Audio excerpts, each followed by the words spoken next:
Welcome, everyone. Like Anton said, we are going to be speaking about breaking the barriers as well as shaping the future for women in the industry, and also just discussing what is next for women in the industry. We will be speaking with these lovely ladies right here on the panel. They will introduce themselves, but we are also going to just delve deeper into the barriers and biases that women still face in the music industry, but also their achievements, their exciting achievements, as well as the exciting possibilities for women in this space. We're going to talk through experiences, challenges, and so forth. So welcome, guys. But before we even get started, I'd like for each of these lovely ladies to introduce themselves and what they do, and the impact that they've, made in the music industry and continue to make in the music industry. Cool. We'll start with Shiro. Hi everyone. My name is Shiro Mwendwa. I'm the head of creative and licensing at Shiro Publishing, Shiro Music Publishing. Is there anything else you'd like to tell us that's exciting about Shiro? A fun fact. I'm a bit of a do-it-all, so I've not only been in the music industry, I've been everywhere. I've been in real estate, I have been in production, value-added services for mobile, a little bit of everything because women can do it all. 100%. Yeah. And let's move on to Karen. Yes, please introduce yourself. Good afternoon, everyone. My name is Karen Schofield-Nel. I hail from a variety of backgrounds, but I'll only focus on this particular one, which is music. I am firstly an orchestral conductor. I made history many years ago as the first woman and first person of color to conduct the Cape Philharmonic Orchestra. Currently, thank you. Currently, I am the University of Cape Town choral conductor and artistic director. All right, cool, amazing. Let's move on to Gabisile. Hi everyone, I'm Gabisile Shabangu. I'm General Manager of Content Connect Africa and somewhat of a zygote in the music industry. I've only been in it for 5 years. However, I do hail from a family of music business people. I like to kind of call myself a music business Nepo baby because both of my parents are not zygotes. They're like, I don't know what, fully fledged adults in the music business. So my only background is music, business, not actual instruments. I like to think that I can sing a couple of tequilas in, but as you can hear from the register of my voice, I definitely cannot hold a note. Amazing. And we will move over to Tholsi. Hi, I'm Tholsi Pillay. We own a company, Kellerman Music CC, with Vota Kellerman and myself, and I do management. And Cool. Ninel from Fifth Season. Hi everyone. So I'm Ninel Musson from the Fifth Season, which is a label, talent manager, and tour and booking agency. We've been around for about 15 years. Our very first client was the amazing, iconic late AKA. And since then, we've been proud and honored to partner with many great talents, including the Amifakus, the Trezors, and many others, still happening every year. We partner with artists across the continent for very long and successful music careers. Hi, I'm Gillian Ezra. I've worked my way around this industry in various capacities. I'm actually an IP lawyer. I was part of the team that started the first streaming service in Africa. Currently, I'm working for Ayoba, which is a super app, and I'm working with all different kinds of content now, which I'm finding very interesting, from sports to games, across the spectrum, but music will always be my first love. Love it. Hi everyone, my name is Hloni and I'm the CEO and founder of the Basadi Music Awards. I like that's got a twang. So, I started in the music industry when I was 19. I'm now 38. So I've lost count in terms of how many years that is. But I started from being a marketing assistant to being an artist manager, to being a label manager, to owning my own recording company, have my own PR agency, And today, we have our own award ceremony called Basadi Music Awards. I've got a foundation, and I've got a PR agency called HM Entertainment. So in a nutshell, that's me. I've been, music is just my life. I don't know anything else. But yeah, my entire adulthood is in music.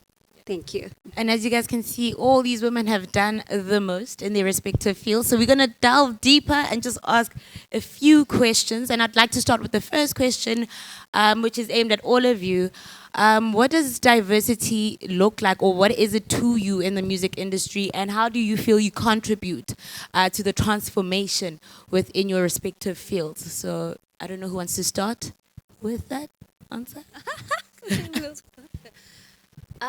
For me, I think it has always been, the importance of inclusivity.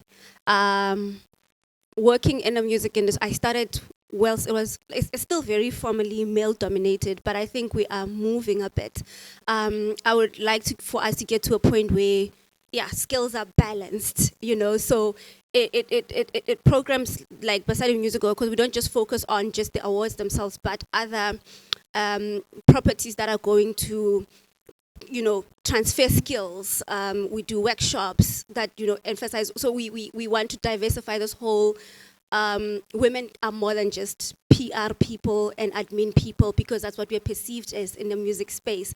So to show, we need to get to that space where we are all aligned. So for me, inclusivity, that's what it means. When we say we've won, I would say we get to that space. Amazing.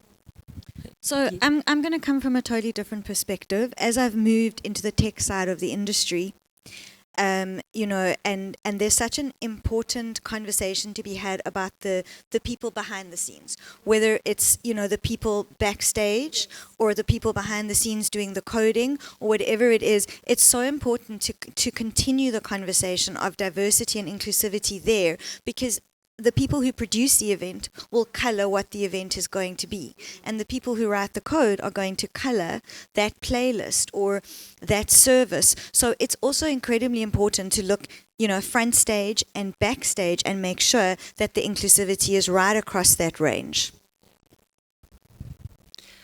Yeah, I think that for us to really win at this diversity conversation, and I'm coming from a point of view of, I guess also 20 years ago, so you're quite used to being the only person in the boardroom that's a woman, the only person on the road, that's with the band, and backstage that's a woman. And so, from those stereotypes, I think a lot has still transferred today.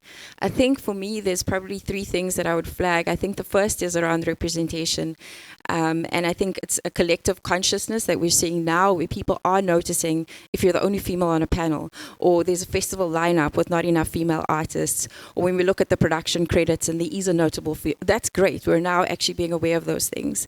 As women in music, there's often, we flag those posters, the team figures out who can we write to this festival that hasn't actually represented female talent in the right way.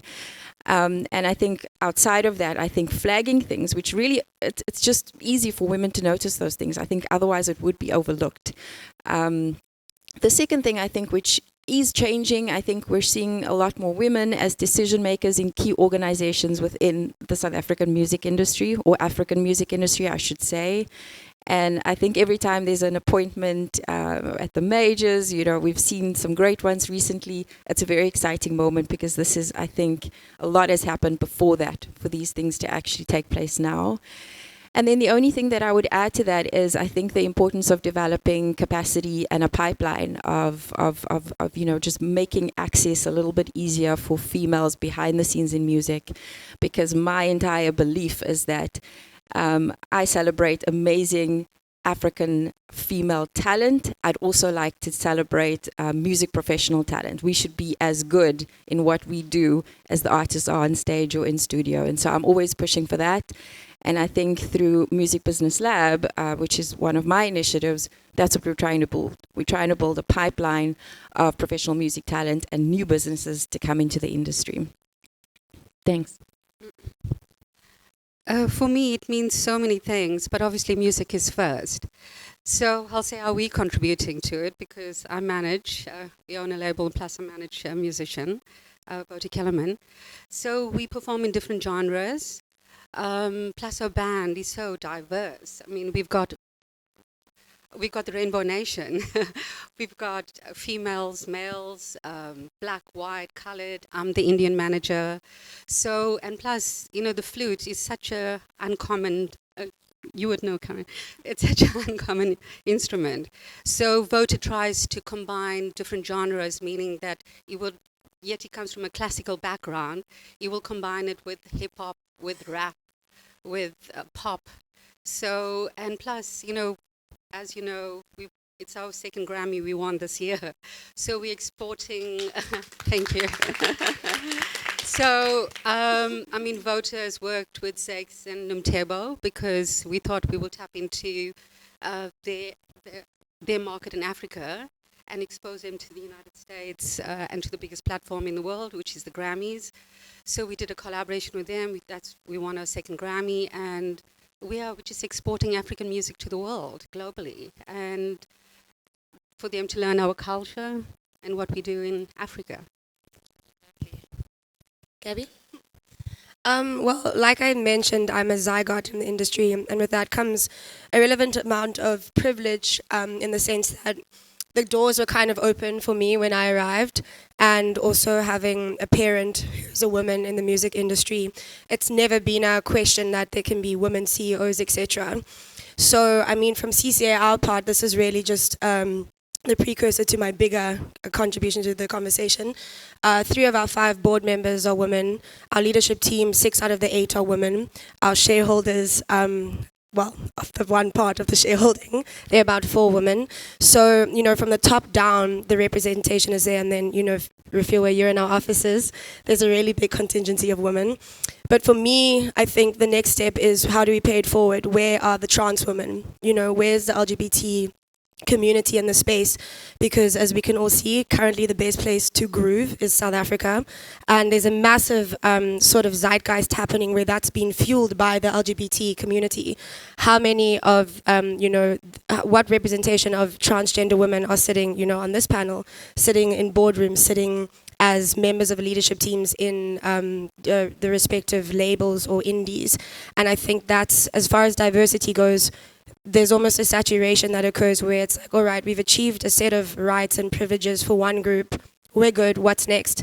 And I think personally for me, particularly because a lot of my friends are queer and are also in the music industry, what then, how do I pay it forward then? What boardrooms do I sit in? Which, meetings do I go to? What artists do I see where I say, all right, I've done this, now I'm passing the baton on. And I think that for me is, like I said, because I walked into a lot of privilege, I've walked into an industry where women have dominated. And like I said, growing up, I had a mother who was a CEO of a record label. It wasn't a weird thing to have that. What is next? For me, in my lifetime in this industry would to say, all right, maybe the next CEO of a Universal is a transgender woman. What does that then mean for the rest of the industry? I love that you touch on that part of inclusivity. I think it's so important. So, yeah. For me, diversity means, inclusivity of teamwork. Very often we find that lacks in almost every industry, and the thriving and the lust for competition in everything that we do, and that's very sad, because as a result we then do not work as a team, because it becomes more of an I issue. And especially in my field, as an orchestral conductor, female orchestral conductor, we are a handful in South Africa. If I say we 5, we are not even 5 professional female orchestral conductors. And how do we move forward in terms of that? So when we talk about diversity, this is something that we really need to build up, because in our music industry, we need all aspects to be covered. And certainly this is one area that needs to be highlighted, because we do not have the diversity in that area. For me, diversity means the inclusion of more women in fields that were typically considered for men. For example, more female producers, more music composers and, like she said, like orchestra, more female instrumentalists, that is drummers, bass players, more female DJs, and the like. And I believe improving diversity is not just increasing the number of creators and artists, because you're just bringing them, adding them into the same, to fit into the same old mold, but it's increasing female influence in the industry. It's having more women as change makers and implementing policy in the music industry. I'm proud to say I work in a company where out of a management team of 6, we are 5, 5 women in management. And I think it's changing. We're becoming more diverse, but the rate is very slow. And I hope conversations like this will help increase the rate of diversity and change. So I'd also like to pose my next question to Hloni. I know you've been in the music industry for close to 20 years now. And at what point did you feel like it's important, you know, for the spotlight to shine on women through Basadi in music? So, like you said, I've been in the game for over 20 years, and I've learned that our industry is a thankless one, number one. And number two, I've experienced how hard women had to work just to prove that they're able, they're capable, and, you know. But then also realize that there isn't, because Basadi Music Awards, yes, in as much as it's an award ceremony, amazing, great, but it also speaks to what you were talking about, because we're not just focusing on the females that are musicians who are just singers, but we also honor people that work behind the scenes, like your stylists, your radio presenters, your journalists, people that make up the whole music industry. And the reason for that is to boost morale into the music space, and to show that women are able and are capable. I mean, I'm proud to say that, you know, this was the second year, and we've just been using an all-female band. Because at first it was like, when you're looking to find a band, it's like, I remember one musician phoning and saying, please, whatever you do, don't use an all-female band because they're going to mess up. And they've never messed. For the ones that were there, they will attest to that band is probably one of the best bands in the country right now. And from skills transfer, we have, you know, like programs where we have young females from varsity shadowing the production company, which is predominant, like 70% of those are females. Because I was like, I want females to be holding the cameras. I want females to be show callers. I want females to be the directors, because, you know, it's to showcase, like everybody's been saying here, what's happening behind the scenes, and to bring forth all of these amazing capabilities from different spheres. So I'm very proud to say that we are moving in the right space, and you know, through collaborations as well, like with women in music. I saw Music in Africa.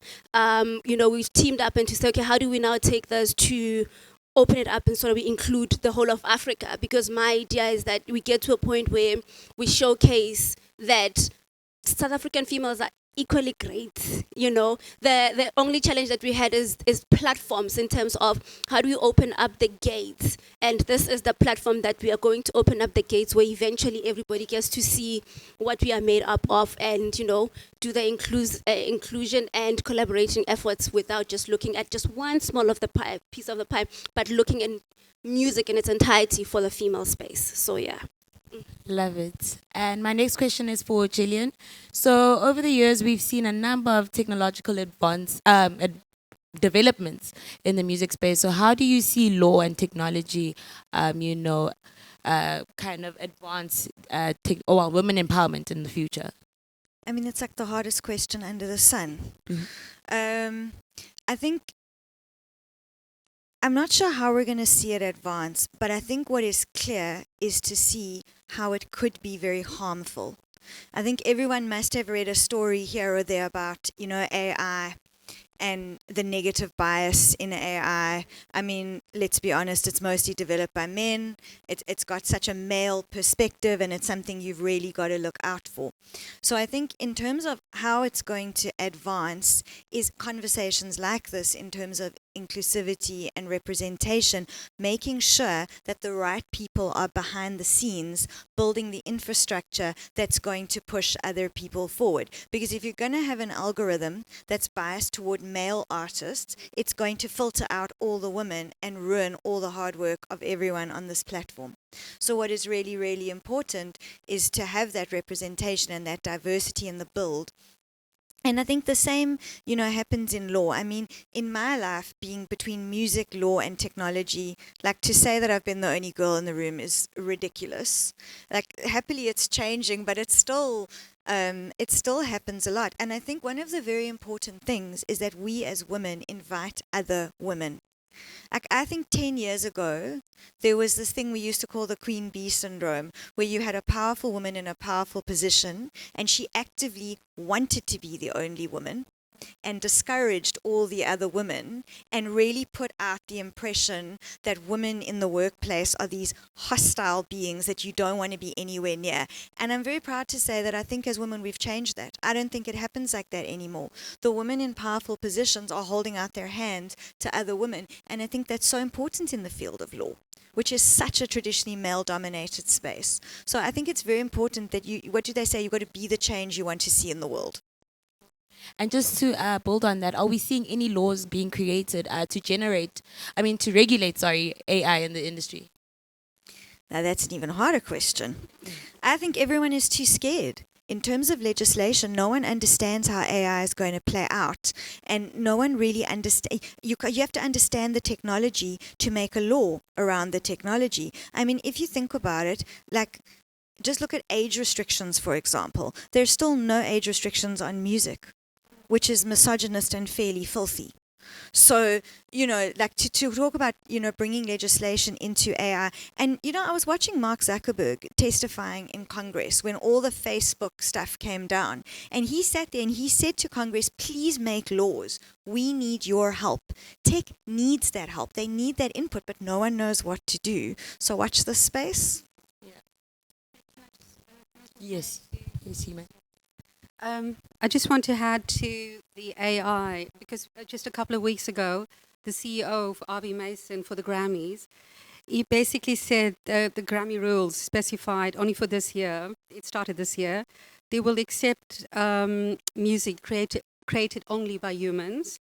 But basically, if you want to use AI as a tool, it's fine. I'm sorry, I just wrote it down here. It's fine. But let me see. But you can enter it, but the words and the melodies must be actually written by yourself. Otherwise, it's not eligible, and not by AI. Yeah. That's the future. Thank you for that, Tholsi. So I just want to pose a question to everyone as well. As a DJ, I've seen a lot of my male counterparts receive more respect and being professionally favored, than women. So how do you guys face these kind of issues when you encounter them? How do you manage to, overcome that? We'll start with you.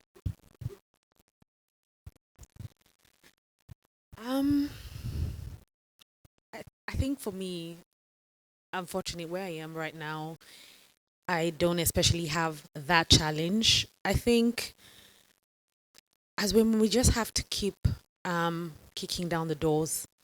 Don't lay down and be timid about it.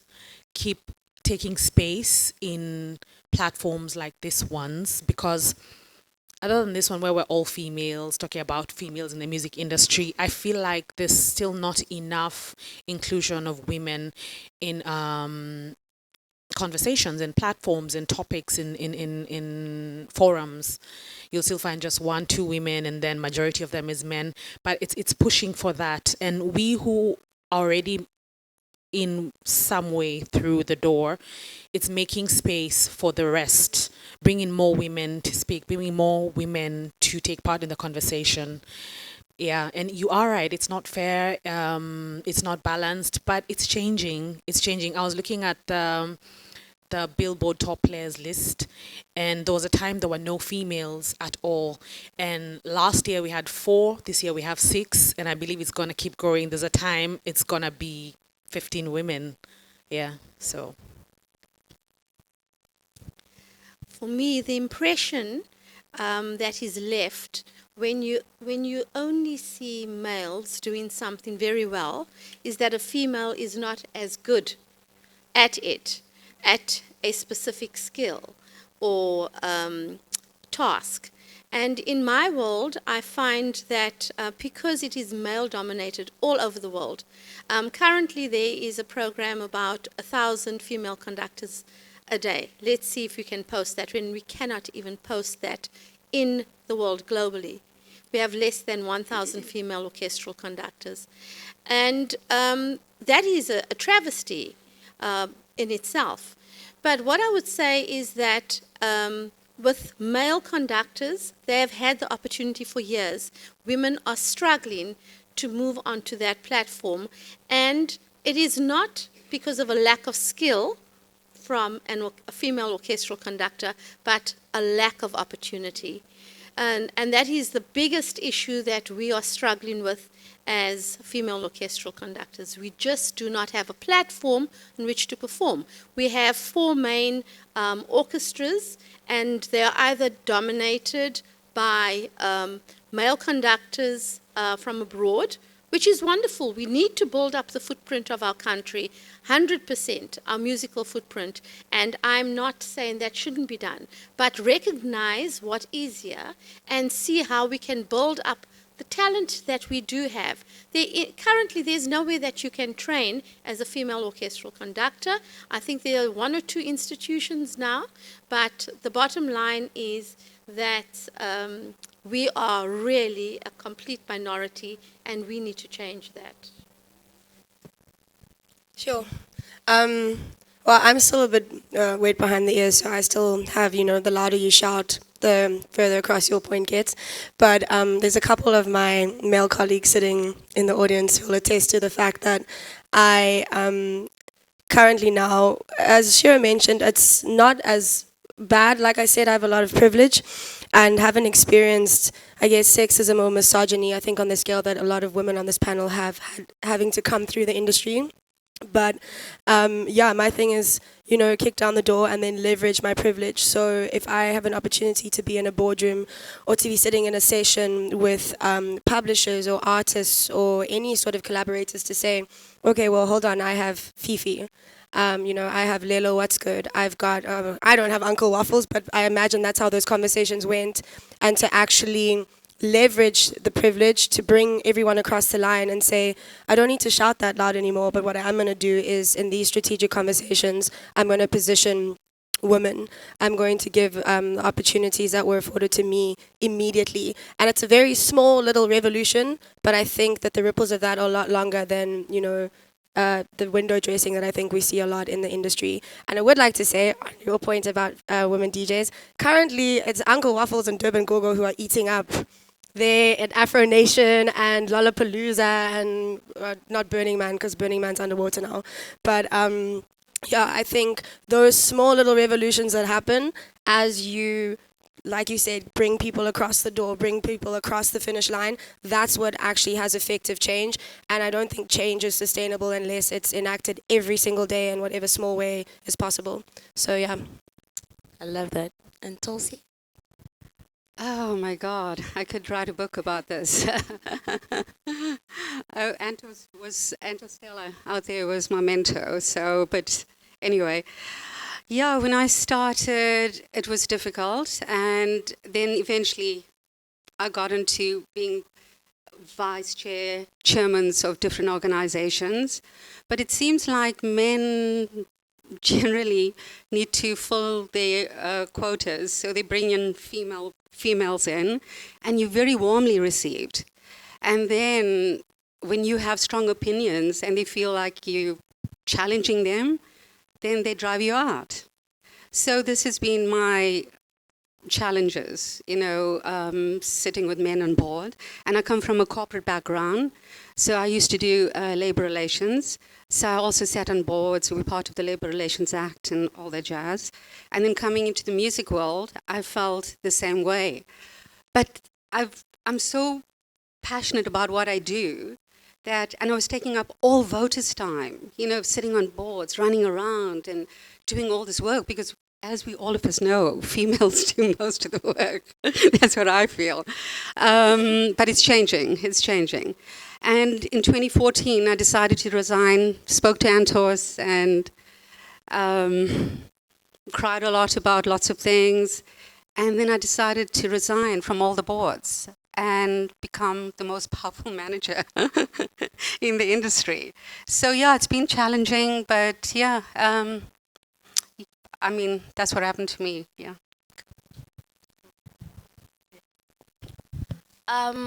So I had to learn that for me, I'm gonna speak for myself. For me to realize some of the dreams that I want to, I have to create my own platforms. Unfortunately, that's the reality of it.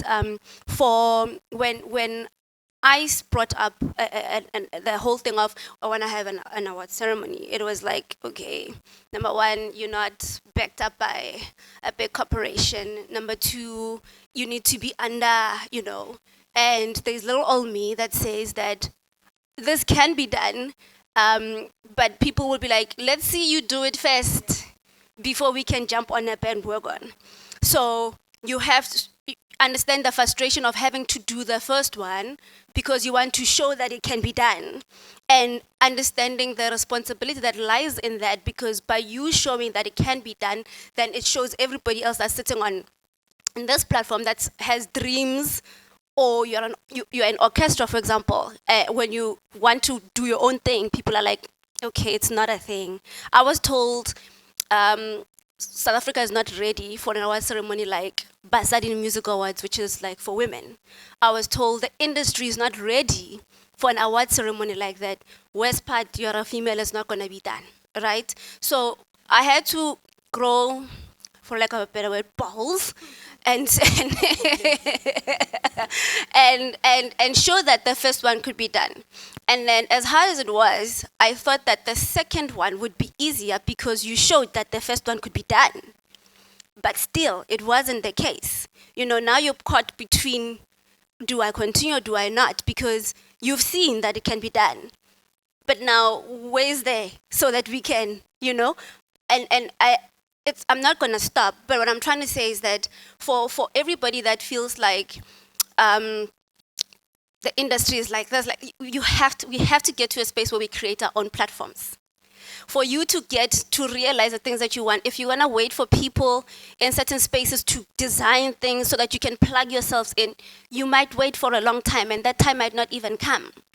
But if you feel that you've got a special skill, create. Like right now we've got social media. It's not like, back in the day, people are sitting and saying, this is who I am, this is what I do. And then people will eventually buy into it. So I've seen the power of creating your own platforms and just how far it can get you. It's not easy, but I've seen how far it can get you in terms of just being able to take the first step without, because we sit down and we say, we need help, hey, we can do this. Yes, we are aware. We are aware that we can do that. We are aware that the space is still predominantly male. And it's going to take a long time for it to get to a point where we get what we want. But what do we do in the interim? Do we collaborate? Do we raise our hands and say, yes, we are women, let's do A, B, C, and D together? And then everybody will eventually fall on. But the important thing is starting and creating your own platforms. Like, I can't emphasize that. Create your own platforms, and then everybody else will start following. So create. I love that so much, Hloni. And my next question is for you, Shiro. How do you manage to balance your creative work with the business aspects of the music industry? Well, my business is creative. So I had creative and licensing, so that's sync licensing. So yeah, it's gels. That's my business. Creative is my business. Yeah. So there's nothing to balance. It's pretty much there. It's just literally just that. Okay, cool. And do you feel like the more progress you make in your career, you're encountering new barriers now, and what are those barriers? Um, well, I don't think I encounter more barriers, but I think I become more aware of where the barriers are. They've always been there. It's just that the more you grow, the more you become aware of what's happening or what's not happening. I think maybe just moving away from myself, I was thinking about a conversation I had with a female artist, and she was saying, you know, I don't know if all of you know how music magic is made, how the best collaborations are done. It's late in the night or the wee hours of the morning. The guys are hanging out in the studio and smoking this or that, drinking, and then one big artist comes in and then he goes like, "Yeah, I like that beat," and then he jumps in on it, and shortly we have Burner Boy and I don't know who collaboration, and it's a huge song. And then she said to me, "But we're at home sleeping because it's not safe for us to be there in the studio kicking it at 2, 3 a.m. So she said, how are we gonna change that? She's like, we're growing and she's like, we're working hard. We know how to write music. We write great music, but we're there in the daytime. So even the producers, most of them work those hours, so they prefer to do. And then also just having the guys, men, they connect each other. So this producer is here and then he's doing a bit, and this artist is there, is doing their thing, and then he goes like, "Oh, you know what? I think so and so would love or would be great on this," but they're not doing that for the female artists. So yeah, so I think it's just becoming more aware of what the problems are and where the barriers are, and working to change them. So for us, like in publishing, for Share Publishing, what we're doing is trying to bridge those gaps and create more opportunities for the female creators by creating songwriting camps and actually calling these artists and trying to bridge and create those opportunities for the collaborations and things like that, and exposing them to, if it's South African female creators, to female creators in Nigeria, in East Africa, and the like, and abroad, and even outside globally. Yeah, so we're trying to play our part, and also skills and knowledge sharing, creating mentorship opportunities and the like. Yeah. Yeah. And Karen, my next question is for you.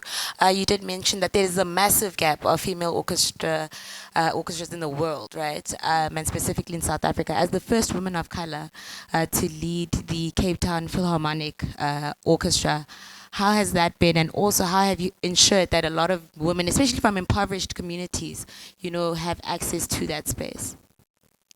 So firstly, the very sad part about this is that when I conducted the orchestra for the only time, the first and only time, that was years ago. It was in 2009. And the reason why I'm mentioning that is to say there is just an absolutely complete lack of opportunity for female orchestral conductors. I think that the whole concept is that they first have to believe that you are as capable as a man, sadly. And in order to be an orchestral conductor, you have to first have your first degree, and then you have to specialize and train, and you cannot train in this country. And so most of our male conductors have to be trained outside of the country, but we are not invested in as well to be trained outside of the country. If you do that, you've got to use your own money to go for training, and then slowly, with master classes, etc., build yourself up. And so I see the problem, and very sadly, it is not something that's easily fixed, because you can contact various orchestras, but really they work with the known. So what does that mean for me and for other female conductors who are coming up? It means, like, what I'm doing is I'm starting my own initiative, which is an orchestral conducting academy. And that is so that I can actually focus on training South African females. And I should say, so my background is as a trainer. I train conductors, choral conductors as well, in that space, because we have beautiful choirs, but we actually need conductors in order for them to be very good. So as the UCT choir conductor, I work in that space where I can develop my students to a higher level. When I work in communities, I try to train up anyone that I notice has some gift or ability, I start developing them. And as a national adjudicator, I constantly look at the choirs when they perform and in competitions, and I can identify those conductors, and we do try nationally through the Department of Education, through COMFESA, which is the Choir and Opera Music Federation of South Africa, to train our conductors. So that's one way of slowly building it up. But when it comes to our female orchestral conductors, unless we actually start a group that says female orchestral conductors and what we're doing out there, I think really everybody's road, when I spoke about it earlier and I said we do not have teamwork in our country, in our music world, there's a space for everyone, people. There are so many pots of yogurt in the store. There are so many slices of bread, so many makes of bread. I'm sure you know when you go to the supermarkets. There's a space for everyone. And if we could adopt that attitude, we'd all be able to work together for the success and for the improvement of our country and to improve the musical footprint of South Africa. I love that. Tholsi, my next question is for you. When you left the labor relations and HR industry, what was your vision as a music manager in the music space? And when I came in, we're completely ignorant because Wouter actually is my best friend for 27 years. And the first time when I met him 27 years ago, he told me he's a flute player. And then I just looked at him and I just thought, been there, done it, got the t-shirt, never going to listen to your music. So, because, he's a flute player. I don't think he can even listen to a full CD, flute music. So, but then when I listened to him over the years composing, I said to him, you have to make a CD, you have to put this out. And then when he came to me in 2005, he said to me, my kids have gone to university now, because he's got a story too. He'll tell you guys one day. And he says, and I'm going full-time music. I don't need to support them anymore. They've got enough money. Because he comes from, Vote is actually an electronic engineer and a mathematician. So, and then he gave up. He closed his companies and followed his passion to music. And then he said, can you please help me? But don't give up your day job because I can't afford to pay you. And I just wanted to get out of the corporate world. I took a sabbatical for 1 year. And as you can see, I'm still here. Never went back in 2006. And I think, everyone looked at us like we were crazy. He had a very successful engineering company, following his passion to music with no money. And then suddenly this white man with a flute, 44 years old, wants to start a music career. Everyone thought we were mad. But I think because, how did we achieve this? Because coming from the corporate background and not doing music, coming from the corporate background, we were more disciplined. We had no boundaries, we had no limitations. We just came into this beautiful, completely ignorant, into this beautiful music world, thinking we're going to change the world. And here we are. Yeah. And my next question is for Ninel. So how do you ensure that the women under your label and talent management agency, are constantly staying in touch with the shifts in culture and also the agency itself? How do you guys ensure that you constantly maintaining relevance in the game? I think when you're in the industry, and you're paying attention, and if you're good at what you do, I guess you internalize any of these changes. As a business, we can't lose touch because we're still there, right? We're still at, even if we're the oldest people in the room, we're there. Like we really miss a show. And to be honest with us, you can usually find us, even we just did the 947 show, Joburg Day show on Saturday.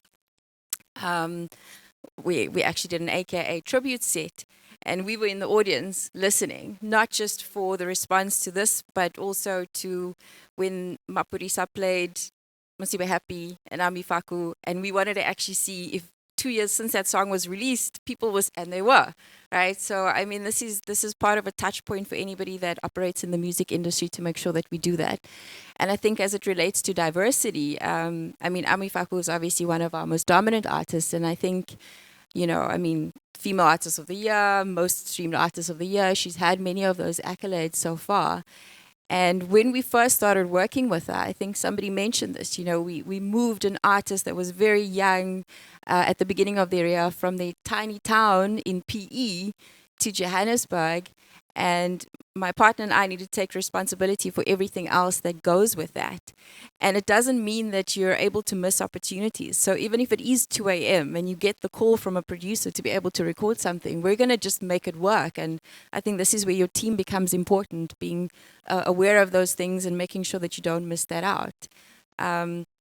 I think in the past, we probably took many more chances. You know, when I started in this business, I was a club promoter. So I used to run a club gig every single Saturday night. Yeah, and I would leave at 4 a.m. when the club closed because that was important to my business to collect all the money. And I would put it in my little car and drive home. And it wasn't, you know, I think, yes, no one knew. So to be honest with you, as much as you're surprised, everybody that came to my party would have been a lot of artists at the time. You know, even Deleuze or people on radio, and people just thought I was the door girl, right? Because I was sitting there taking people's money. But I actually ran the night. It was my creation. I did the lineup. I paid all the suppliers. I marketed the event, right? And I think there's an aspect to what we do, which you spoke about visibility, which is important now. But there's also something that I think I want to say is okay to just, you know, sometimes do things even if it is without the high visibility opportunity, right? And I think that's also part of something related to power and something related to influence to be able to just do that. And I think the last thing that I think is worthwhile mentioning, because it came up, is also around, I think, collectives and being organized. We're having this session today because I think we can see that the music industry is changing and we all recognize that that is critical and important. And I think for anything to change, yes, it depends on us as individuals. But if you want to make individual change, you know, read a book called Atomic Habits by James Clear. That'll, you know, sort out your personal individual routine and habits. But to actually create change on a global, a regional, a industry kind of thing, we actually have to be more intentional and more organized. That's how great movements and great transformations actually happen. And so if we're not finding a way to connect with each other, if we're not creating platforms that none of us support, if we're not sitting here connecting the dots amongst each other as labels, as artist managers, or even as artists themselves, then I think we will continue to have this change be very slow and very staggered and too much at an individual or up to an individual carrying it on their shoulders. And the truth is, it's not up to me. It's actually up to the collective of the industry to decide intentionally on what these changes should be and then have some plans, some action plans on how those things happen so we can support the right things to see this change happen on a large scale. Yeah, I have another question for you. Please, can you just give everyone more information on the Music Business Lab Foundation that you're working on? Thanks.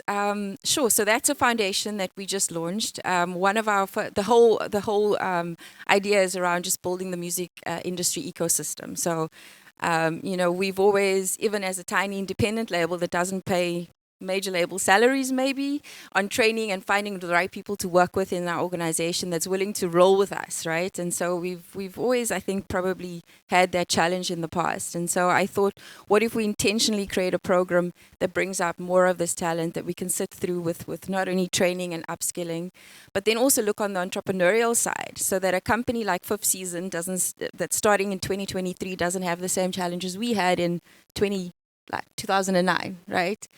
And so we did a call to action for guys that had created new businesses, whether they be independent labels, talent managers, booking agents, tour agents, guys that had festival ideas, and we put them through an incubator process. So they dealt with deep industry knowledge, and then they also dealt with the things that you would usually do in like an accelerator, incubator, or business school training program. So what is your unique selling proposition, your value proposition, building out your growth plan? And we just graduated our first class of a dozen companies that have been through this program now and that are set on their new growth path. Thank you. And they themselves are their own collective now. So they actually feel as if they're sort of the next era of the new emerging independent record labels and talent managers for South Africa. In that program, I do have to say that we had a huge underrepresentation in the female applicants. So the final makeup of the program, I would look at and probably say that we have to be more intentional about making sure that the applications from the female businesses and entrepreneurs come through. And then one thing that I think we'll announce very soon, because I've been chatting to the great group, the collective, Women in Music South Africa, about saying how can we shape a program that we only give access to female entrepreneurs, female artist managers, and female independent record labels to. And so we're hoping and we're busy plotting along the lines of getting that together. I love that. And Gabby, this question's for you. This next one's for you. So in these current, challenging economic times, outside of streams and live bookings, are you seeing any other interesting ways that women can generate revenue in this business? You threw me in the deep end with that one. I think it goes without saying, and I don't want to step on any toes because I know we have streamers in the building, that streaming is probably the least lucrative source of revenue for artists at the moment. It's saturated, it doesn't pay out well, particularly on the continent. The stats are there, I'm not trying to be controversial. As far as it goes in terms of other opportunities, I don't feel the best equipped to say that because I'm not an artist. But as far as being, an exec and someone in the industry, I kind of have a more traditional approach to this entire conundrum. I think that what has happened is we have kind of strayed away from the very simple traditional profit margins that meant that artists could actually see revenue from their content. And while I don't think we'll be printing CDs anytime soon, I don't know, maybe Rob, I think that there's an element of physical that's missing that needs to be incorporated.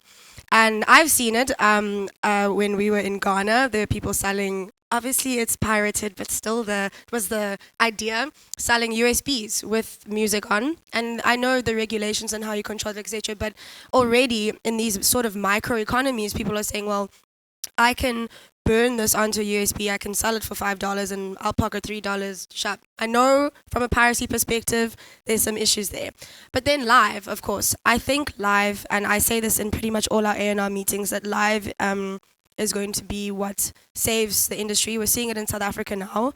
And I will have to say big props to that is also to Amapiano, because something that genre, I know when you hear Mnike, everyone's like, there's something in that song and everyone's calling it witchcraft. I just think it was timing and people coming out of lockdown. But the live scene is, artists get paid well in the live scene. I've seen it. I have artists who are what you would call the digital golden children, major C's. They have 100,000 followers on Instagram. They do exceptionally well on Apple and Spotify, but most of the money they're getting now is from live. And then I have to give the shout out. It's so boring, but I'd say it's the unit trust of an artist's life is publishing. And I think that is what we are also trying to do at CCA. And it's part of this new movement in developing artists, because artists now cannot just be artists. You have to be a business, you have to be a brand. You have to know what contract you're signing. Are you in a distro? Are you in a 360? Is it publishing? You have to know that. And one thing I tell my artists, and I told Major Steez, it will be the most boring thing you ever do, filling out a deed of assignment. Rob and Michaela at GMP, Munya at Empire, a publisher is going to say, what are the splits? What are the splits? Did you sign the splits? And you're going to roll your eyes. But in 10 years' time, when a Netflix documentary comes out and they want to use 5 of your songs and you're looking at 5 million rand just for a sync deal or just for your rights, that's a future investment. So for me, like I said, traditional, and maybe that comes from, my mom, live and publishing. It's definitely about the long game as well, 100%. Yes, you can. I just wanted to add on to what she's saying when she's talking about publishing. So I'm in publishing. So yeah, one of the fastest growing revenue opportunities for an artist is sync licensing. Having your music on TV, ad campaigns and the like. In the last 20-25 years, we have a situation where we've had film launching music careers. Like artists, indie artists you never knew anything about, but you got to learn about them and they grew and they became big because you heard their music on a TV series or a movie and the like. So yeah, there's that. And then two, I think merchandising. When it's downplayed, but there's an opportunity in merchandising as well, because we're in a place where people are really into personalities, and like fan bases have really grown. Like when you look at influencers, someone is an influencer because people believe in what they're saying, so they'll go the extra mile to subscribe, to do all that. So I think they can do the same with artists through merchandising. Do T-shirts. If let's say you're a DJ, you can do headphones with your brand, face, whatever. Yeah, so there are opportunities. Cool. And then Tholsi, I know you said you wanted to also add on. Yeah, so over the years, we realized that we actually developed good production skills. And just about a month ago, we were approached by A.R. Rahman's team to arrange and produce African flavor to a full, it's a female orchestra in Dubai. So we were going to give it to someone else, but then we realized actually we're good enough to do this ourselves. So we're busy arranging and producing a song with the African flavor for a full female orchestra in Dubai. So I'm saying that's more money for us, and we're getting paid really well for that. So yeah, and branding, sync, yeah. Just to put a spanner in the works, wouldn't it have been great if you were using a female orchestra from South Africa with me conducting? We were approached by them. It's a business deal, so we're going to take it.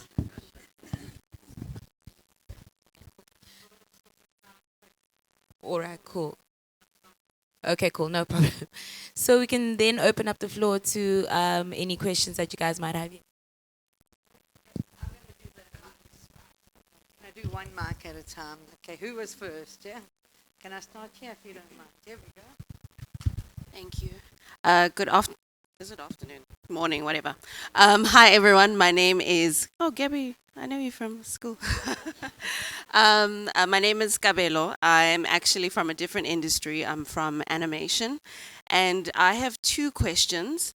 The one question is around AI and licensing. I saw a video where someone used a Kanye West voice filter, and I was both terrified and amazed.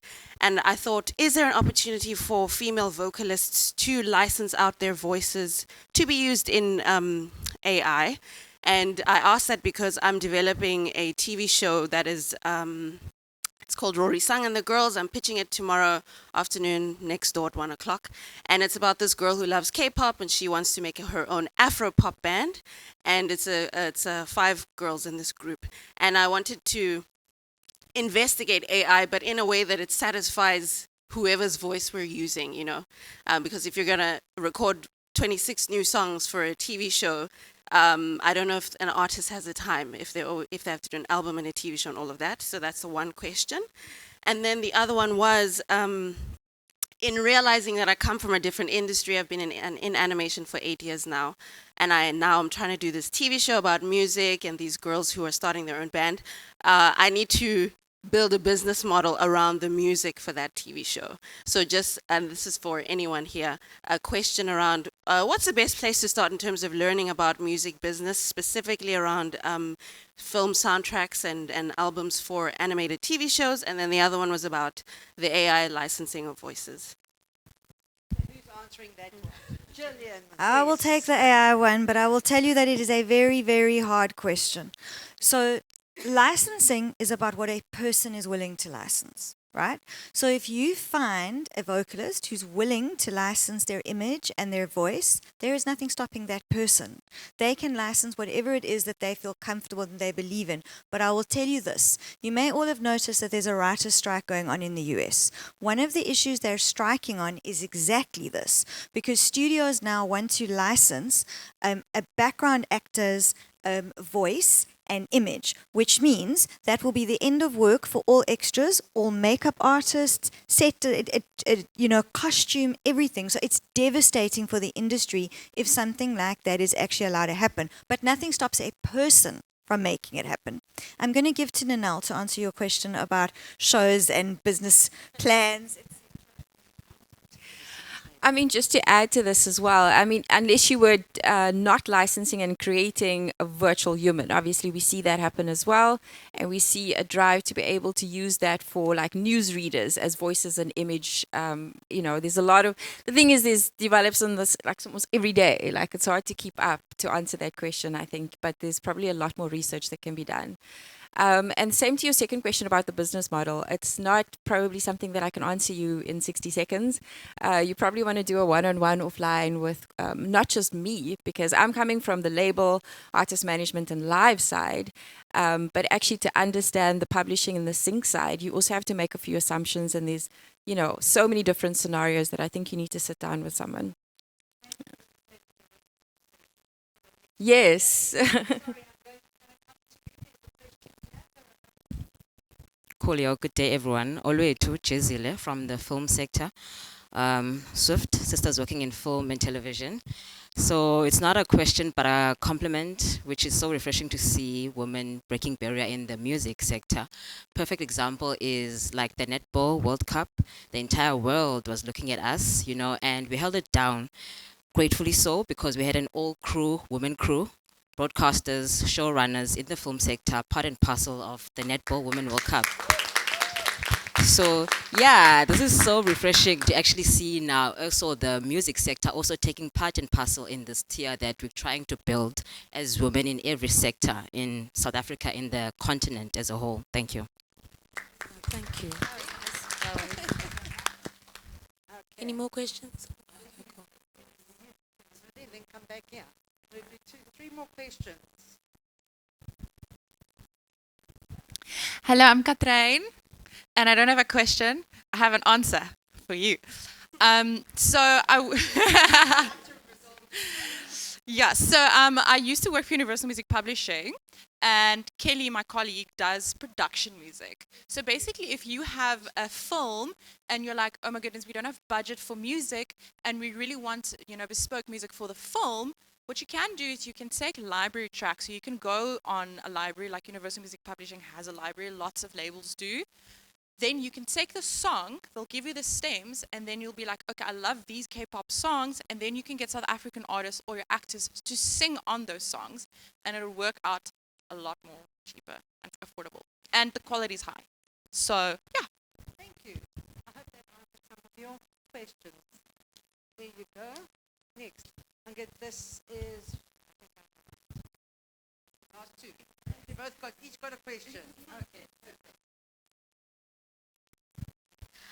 Thank you for the informative session. I just wanted to ask, in terms of law and the legal aspects of the music industry, I've always been curious about what artists' relationship with the law is, and particularly like how they're protected, and if women experience the music industry differently, like in terms of like the legal aspects, and are the laws up to date and within the context of music? Because I know that within the film industry there are some regulations that are very out of date and that should be updated to account for current times. So what's the situation like within the music industry? So I think that was at least 5 questions. I'm so in sorry. One. So I think the best answer I can give you is that everyone needs to be educated about their rights. An artist's relationship with the law is no different to a painter's relationship, a plumber's relationship. It's a business. There are business rights. Like Eddie was making that point in the session before, which I really appreciated, that music is a business. So I'm afraid like that's far too big a question to answer in a panel where I'm pretty sure we're out of time. But, oh good, okay. So, yeah, I mean, the thing is, the artist relationship would start with copyright, and copyright's incredibly complicated. There are people in this room all working on different kinds of copyright. Ninel works on mostly master rights, I would imagine. We have neighboring rights. We have other publishers in the room. So the trick is to actually find someone who can help you properly with that question. A manager who's educated, a publisher who's educated, a label who's educated. Just, find someone who can guide you, because it is very, very complex. And that's just the music rights. Then, of course, you're running a business, so there's all that adjacent stuff. So just, find someone to work with that you could trust is my best advice. I think as far as that question goes, the most important part before you go to copyright, whatever, is does the artist know what agreement they're signing? Do they know that they are in a distro agreement? Do they know that they signed to a distributor? Do they know what the difference between a distributor and a publisher is? And that's the responsibility on us in the industry, is to also educate artists to say that a distributor is not a publisher, is not a label, is not a 360. So, like Gillian said, the artist's relationship with the law is like any layman's relationship with the law. However, you haven't studied law, or I did study law very badly, but that's another conversation. You can be aware of what certain rights you have in a particular contract. You read through the T's and C's, no one does. That's a legal agreement. When you take out insurance. However, as it gets deeper and as the rights vest and the stakes get higher, that's when you need to approach lawyers. And I will say right now, one gap I do see in the industry, and one place I think that the barriers need to be broken more, is the entertainment industry. The entertainment law is currently monopolized by a wonderful human being. He is one of our legal counsels, but it is, I'm not giving names, but it is monopolized particularly by men. And I think that is often the one sort of gaping hole in the industry where there is a great, great opportunity for people to come in. But I think the most important place to start is if you are a artist manager, if you work in artist development, wherever you're interacting with creatives, is do they understand what they are signing? Because they want to be in studio making the hits, making the beats. They don't want to go through clause 7.9.12 subsection A about dispute resolution, but that's where they need to be looking. So I think, as any layman would, you have to know a little bit about the basics and then engage on a bigger scale once, as I said, the stakes get higher, or the advance gets bigger. Yeah, and the most important person, arguably, that's closest to the artist, and they would have seen a number of these examples of the different kind of projects across the board. So I've seen 50 different artist agreements from a label, right? I've seen what the standard distribution agreement should look like. And I've seen what live and booking contracts or brand or sync deals should look like. I can probably give you a quick take, right? And now when something looks unusual or I need more advice, that's when we actually have to, because when you consult, you're obviously paying per hour, right? So you want to know as much as you can and then be able to get the right advice.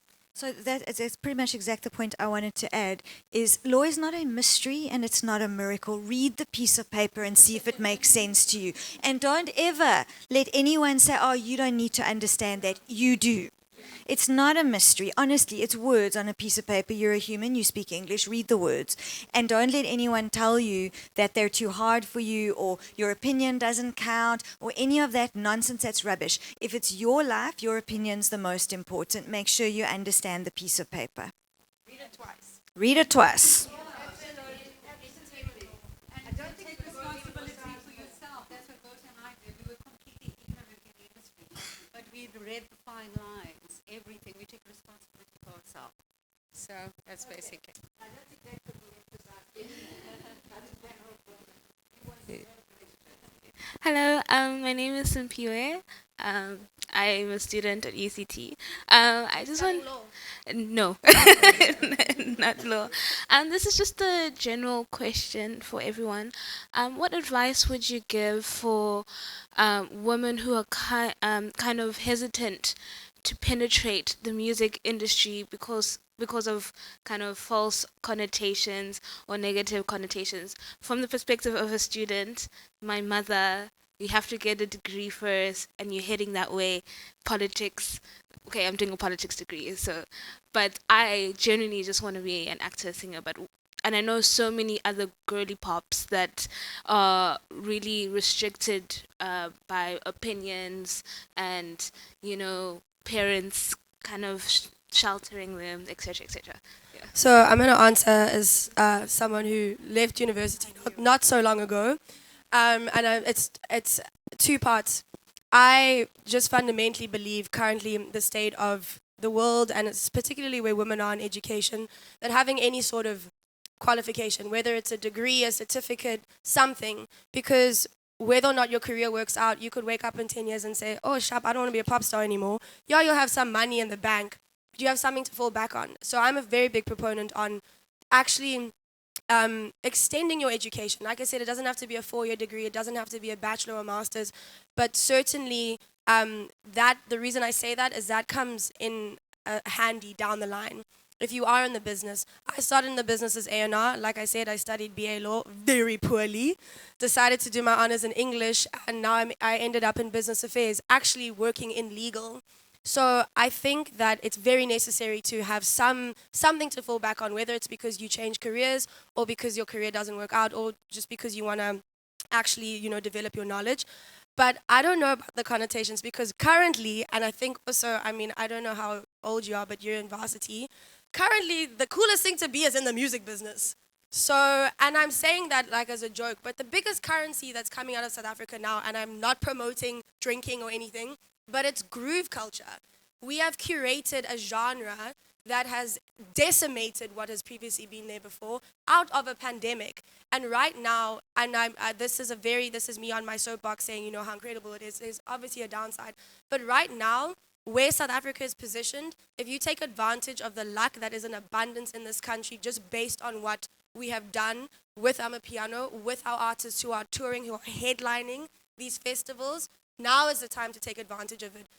Like a lot of everyone who's sitting on this panel will know, a lot of what happens with artists is luck. It's sitting in a studio and someone coming in and saying, this is the song. So if you have the chutzpah and the discipline and also just a little bit of, I think, the passion to get through, because that is what this business is passion, then do it. But I think leverage what is happening.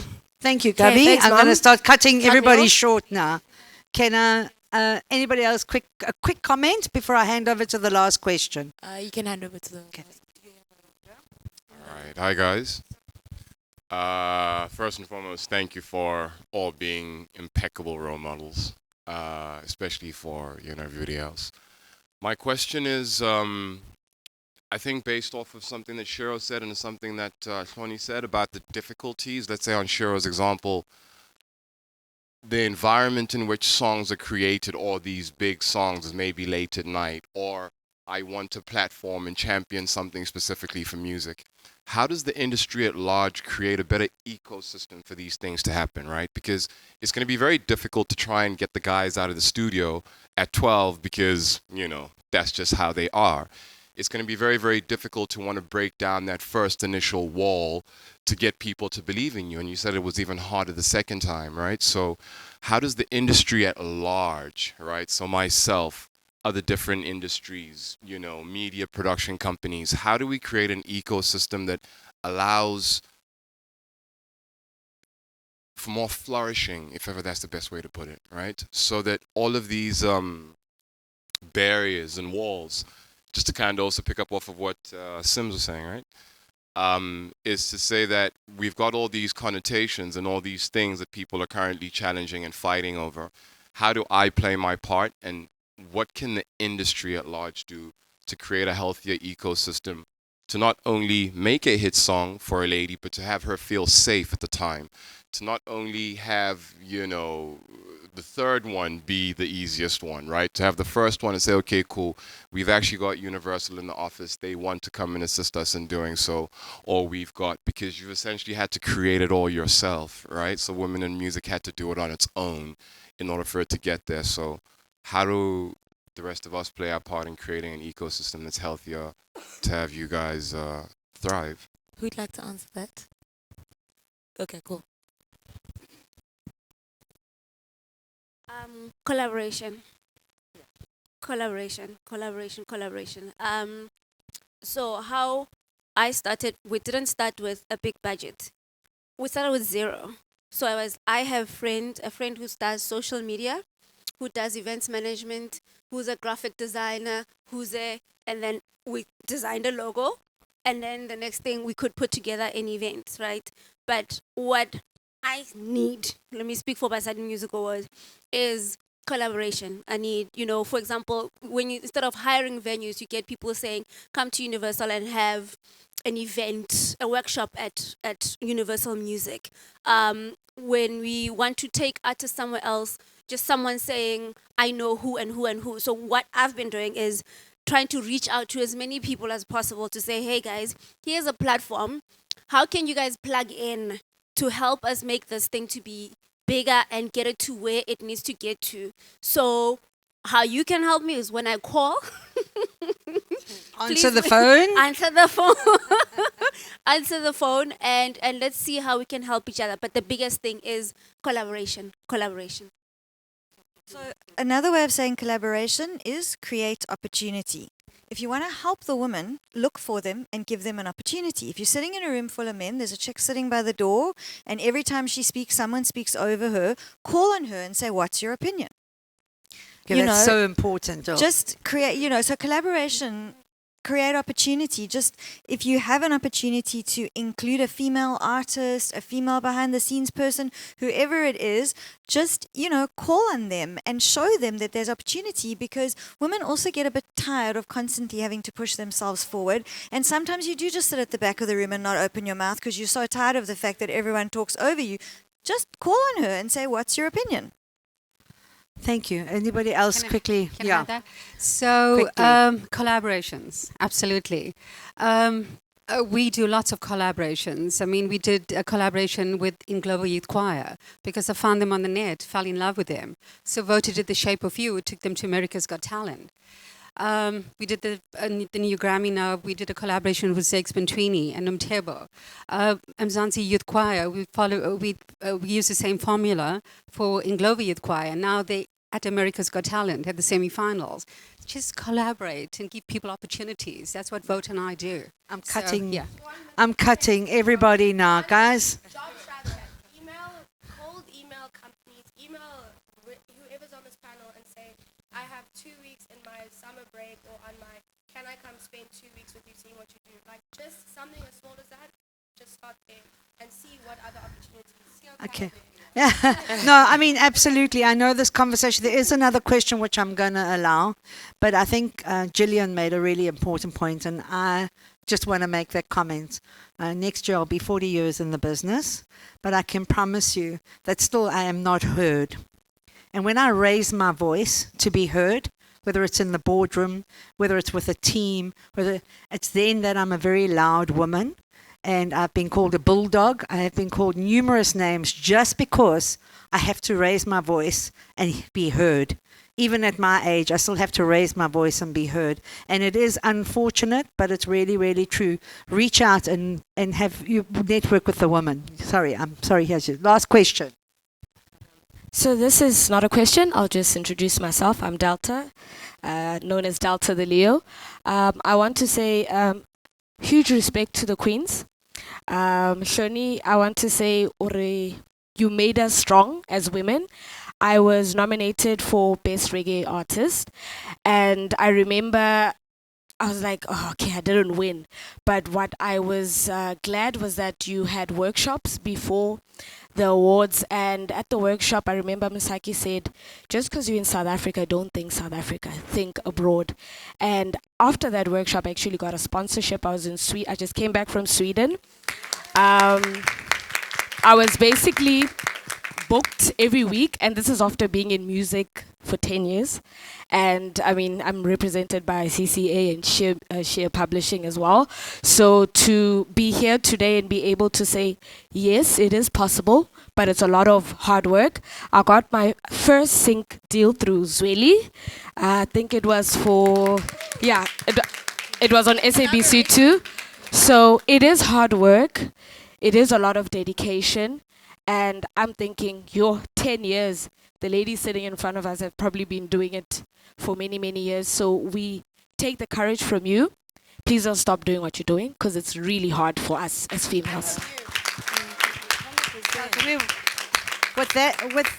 With that story, we would really like to, I don't know if any of my team's here, but if we could get a Leslie to interview so we can get your story out there. I think that's an amazing story, and it has a lot of connection to everybody.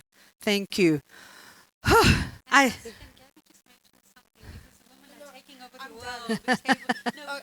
Well, Taylor Swift and Beyonce have single-handedly saved America's GDP with their tours.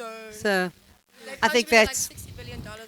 I mean, I think that is something that we're talking globally. I mean, the women definitely, as far as live touring is concerned, have really taken, I mean, one giant leap.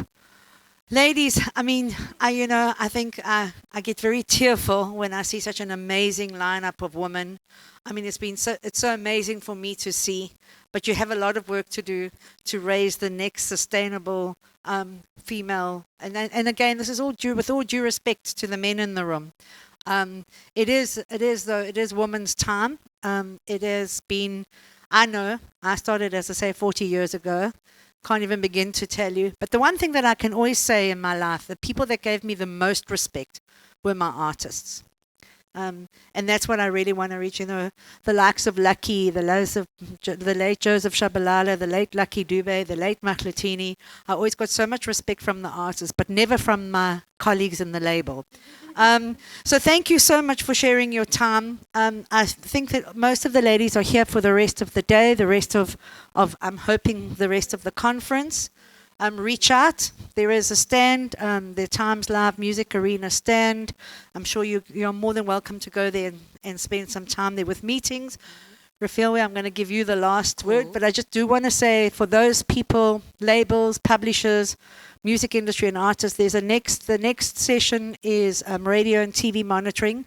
Big breakthrough in the industry now in terms of monitoring, and it filters back to the CMOs that we were talking about. So please stay. We are going to take a 10-minute break. So if you don't mind, we'll start 10 minutes later than scheduled. Thank you so much. Yeah. Refilwe. Yes. I'd also just like to thank you guys firstly for attending, and to these lovely women right here on the panel. It's been an amazing discussion, very insightful, and I really feel like the future for women in music is super bright. So I'm super excited to see, what we're going to see from women in music. But thank you guys so much for joining this discussion. Yes. And Karen would like to say one more. I want to say that as women, I want to see the change, and I want to be the change. So here's to excellence in women. May we know them, may we be them, may we rear them. Thank you.